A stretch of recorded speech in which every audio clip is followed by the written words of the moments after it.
오늘은 9월 5일 토요일입니다. 김명수 대법원의 해석이 요즘 기상천외하게 달라지기 때문에 이 언론들은 내 편은 다 합법이고 네 편은 다 불법이다, 이렇게 한다고 지적하고 있습니다. 이거 큰일 났죠. 대법원이 우리 최후의, 대한민국 최후의 보로인데 최후의 보로가 편들기 대법원이 됐다는 바로 그런 얘기 같습니다. 이 대법원 전원합의체가 지난 3일 전국 교직원 노동조합, 소위 정교조 있죠. 정교조에 대해서 2013년도 박근혜 정권 당시에 법외노조 처분이 위법하다고 판결한 것을 두고, 법외노조가 위법하다 이렇게 판결한 것을 두고 대법원이 당시에, 지금 법조계에서는 법의 최후 보루라는 대법원이 도리어 법을 흔들고 있다, 이런 비판이 쏟아지고 있는 겁니다. 최고 사법기관인 대법원이 결론에 짜맞춘 법리 해석으로 사건의 본질을 지금 뒤엎고 있는 판결이 잇따라 지금 내놓고 있어서 지금 우리 사법체계라든가 또는 이런 모든 부분에 대해서 상당한 우려가 지금 잇따르고 있습니다. 우리 사법체계, 법질서 안정성, 오히려 이 대법원이 해치고 있다, 이렇게 지금 얘기를 하고 있습니다. 오늘의 사설은, 오늘의 기사는 이 조선일보에서 발췌한 기사를 중심으로 얘기를 하겠습니다. 이 노동조합법 제2조가 근로자가 아닌 자의 가입을 허용하는 경우에는 노동조합으로 보지 아니한다고 명시적으로 규정한 게 있습니다. 노동조합법 제2조에. 그런데 헌법재판소와 이 사건 1, 2심은 모두 이 조항에 따라서 해직교원 9명을 조합원으로 둔 정교조에 대해서 정부의 법외노조 조치가 적법하다, 이렇게 다 판단을 했습니다. 1심도 2심도 또 헌법재판소도. 그런데 해직교사 조합원을 고소하는 정교조의 불법 행위가 이 사건의 본질이었기 때문에 그렇게 했는데, 이 김명수 대법원은 정교조에 대해서 법외노조 통보 조치가 법이 아닌 하위 시행령에 근거했기 때문에 위법이다, 이래가지고 헌재 판단을 갖다가 헌법재판소 판단을 180도 바꿔버렸습니다. 뒤집어 엎었습니다. 이 판결로 이제 본질인 정교조 불법이라는 그 정교조 불법성이 덮어버렸고 박근혜 정부의 위법만 싹 부각되게 돼 있습니다. 그래서 법조계에서는 이렇게 얘기합니다. 대법원이 정교조를 위해서 법을 새로 창조했다, 이런 말이 나오고 있습니다. 이 대법원, 김명수가 오고 난 다음에 대법원이 이상해졌다는 말은 뭐 지금 파다하지만, 이렇게까지 노골적으로 지금 요 근래 이런 것은 정말 걱정스러울 정도가 아니고, 과연 이 김명수 대법원의 존재가, 실제가 무엇인가 의문을 많이 갖는 그런 경우가 지금 많습니다. 현 정권 들어가지고 대법원이 진보 대법관들로 이렇게 채워졌지만 이런 코드 사법 경향이 너무나 뚜렷해가지고, 최근에 항소심에서 불법 정치자금 혐의로 당선 무효형을 받았던 은수미 성남시장이, 검사가 항소 이유를 제대로 안 적었기 때문에 항소심 파기한다 해가지고 무죄로 이렇게 만들어줬어. 그러니까 항소심을 파기한다. 대법원이 참 큰일 났습니다. 그 전까지 문제가 없던 법원 관례를 갑자기 문제 삼고, 또 지난 7월 TV 토론에서 말이죠. 지난 7월이죠. TV 토론에서. 지난 7월은 어떤 판결이 있었냐면 잘 아시겠지만, 김명수 대법원장이 전국 방송을 통해서 이렇게 판결문을 이렇게 읽는데, 하여튼 왔다리 갔다리 무슨 말인지도 모르겠고, 국민들이 대중을 알게끔 해야 되는데 전혀 모르는 얘기를 여기 가서 이 말하다가 이쪽으로 또 갑자기 화제 돌 때 무슨 철학 강의를 하나, 무슨 저게 법학 강의인가, 이렇게 사람들이 의아할 정도의 그런 중계 방송이 한 번 있었습니다. 실황 방송이죠. 이 법원의 판결하는 거, 걔저 이재명을 판결하는 그 부분을 갖다가 녹화를 해서 생중계를 한 적이 있었는데, 그때 이재명 경기지사에게 적극성이 없는 거짓말, 허위 사실은 괜찮다 해가지고 무죄를 선고했습니다. 세상에 살고 봐도 적극적인 거짓말하고 적극적인 거짓말하고 소극적인 거짓말이 있습니까? 거짓말은 거짓말이고 허위 사실은 허위고 진실은 진실인 것이지, 적극적인 진실이 있고 소극적인 진실이 있습니까? 대법원 판결이 그랬다는 겁니다. 적극성이 없었다고 해서 무죄를 선고했습니다. 그래서 어떤 대법관, 과거에 그 전직 대법관은 이렇게 얘기했습니다. 대법원이 시류의 영합적 판결로 법의 경계, 유죄, 무죄다 하는 그 경계를 허물어 버렸다. 스스로 허물고 있다. 이렇게 말을 했습니다. 다시 말하자면 김명수를 향해서 엄청난 비판입니다. 대법원의 이런 정교조 판결은 그동안 법외노조 처분 취소를 위해서 각종 소송을 벌였던 정교조도 생각지 못한 법이었습니다. 기상천외한 지금 법이 나오고 있고, 기상천외하게 위법할 것이 다 누구나가 이거는 위법이다라고 생각한 것은 그 다음에 무죄 나오고, 무죄일 것이라고 생각한 거는 유죄 나오고, 이렇다는 것입니다. 그러니까 언론도 헷갈리는 거죠.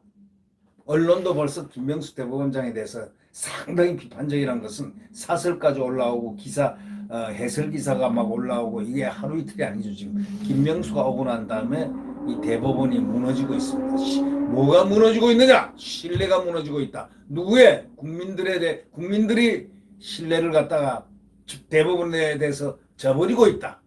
언론과 국민들이 신뢰를 저버리고 있다. 근데 대법원이 신뢰를 잃으면요, 이 나라가 뿌리가 흔들립니다.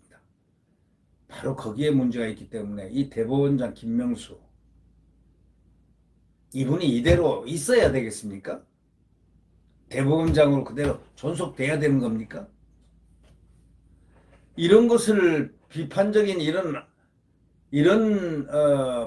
법을 창조하거나 자기 스스로가 마음대로 한다는 그런 인상을 주는, 대법원 김명수가 마음대로 한다는 판결의 주체라는, 법이 아닌 김명수 대법원장의 그 코드를 그대로 대한민국 국민들이 허용을 이제 해야 됩니까?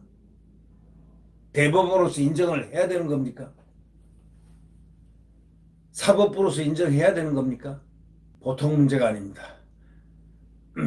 정교조도 현행법 하에서는 정부의 법외노조 처분이 적법하다고 보고 헌재에서 위헌 판단을 받아서 그 근거법 자체를 무효화하려 한 것이었습니다.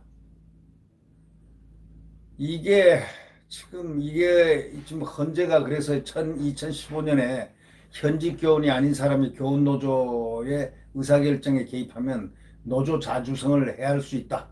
이래서 이 법 조항에 대해서 합헌 결정을 내렸습니다.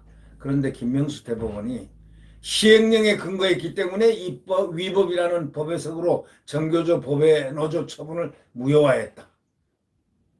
이렇게 기록하고 있습니다. 참 걱정입니다.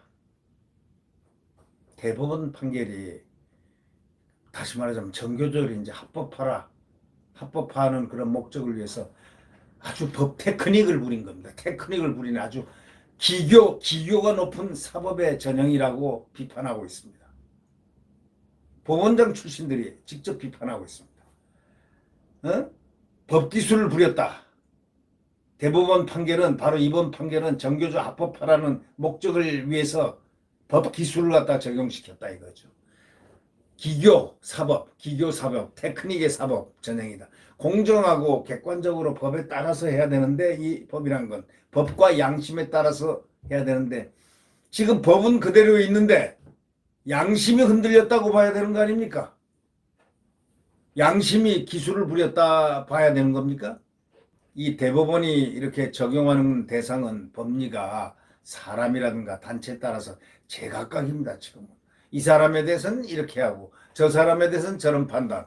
이렇게 되겠습니다. 법은 일관적으로 공통으로 법이 적용이 돼야 되는데 이 공통으로 적용이 안 되고 이 사람에는 이거, 저 사람에는 저거.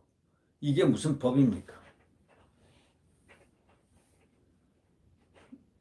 이 대법원은 정교조 법외노조 처분 무효 논리로 법률 유보라는 헌법 원칙을 내세웠는데 정교조의 노동 3권 같은 기본권을 제한할 때는 법률에 근거해야 한다는 바로 그것이었습니다. 그러나 대법원은 지난 6월 한 또 기업인 사건에 대해서는 이 원칙을 또 적용 안 했습니다. 주식회사를 운영하는 이모 씨가 2011년 자기 형에게 회사 주식을 75억 원어치 양도했는데 국세청에서 이를 특수관계인 간 거래로 보고 주식 양도가액 30%를 할증한 금액으로 세금을 딱 물렸습니다. 그런데 30% 할증은 소득세법에 명시되어 있지 않고 하위 시행령에 근거한 것이었습니다. 하위 시행령에 근거한 것인데 이번 정교조 판단대로라면 이 경우에 국세청이 이 씨의 기본권을 법이 아닌 하위 시행령에 근거해서 침해했기 때문에 위법하다고 판결해야 맞습니다. 그런데 그게 아닙니다. 요거는 요거고 저거는 저거다. 우리 편은 이것이고 저 편은 위법이고 우리 편은 적법이다. 이런 식으로 만약에 된다면 이것이 법입니까 이게? 대한민국 국민은 이 사법부 김명수 대법원장 때문에 이렇게 곤혹스럽고 고통 속에 빠져 있어야 합니까?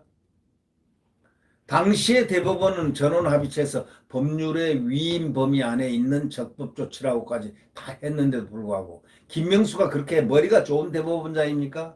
전지전능합니까? 과거에 전원합의체 대법원에서 판결한 걸 싹싹 뒤집는 게 이게 헌재 판단도 뒤집어 버리고 하는 게 김명수 대법원장 어떤 사람입니까 도대체? 예. 한 원로 변호사가 이렇게 얘기했습니다. 대법원이 내 편 불이익은 위법이고 네 편 불이익은 적법이라는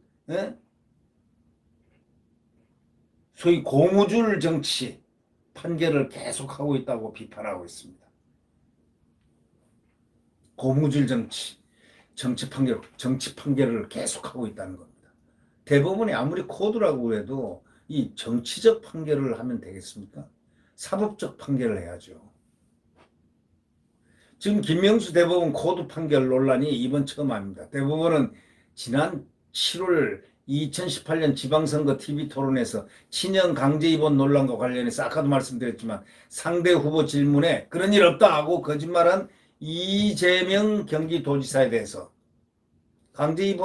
친형 강제 입원 논란과 관련해 가지고 그런 일 있나 하고 상대 후보 질문에 대해서 그런 일 없다 하고 거짓말했습니다. 그런 이재명 경기도지사에게 무죄 선고했습니다. 이 지사가 상대방 질문을 직권남용 등 위법을 저질렀느냐고 이해했을 수도 있는 게 이유였습니다. 일선 판사들은 이렇게 얘기합니다. 대법원이 이 지사의 머릿속을 들여다본 관심법 있지 않습니까? 옛날 궁예가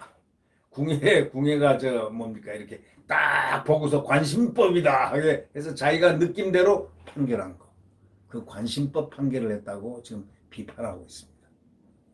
같은 달 7월 달에 말이죠. 그 대법원은 불법 정치자금을 받은 혐의로 항소심에서 당선 무효형을 선고받은 민주당 소속 은수미 사건도 파기했습니다.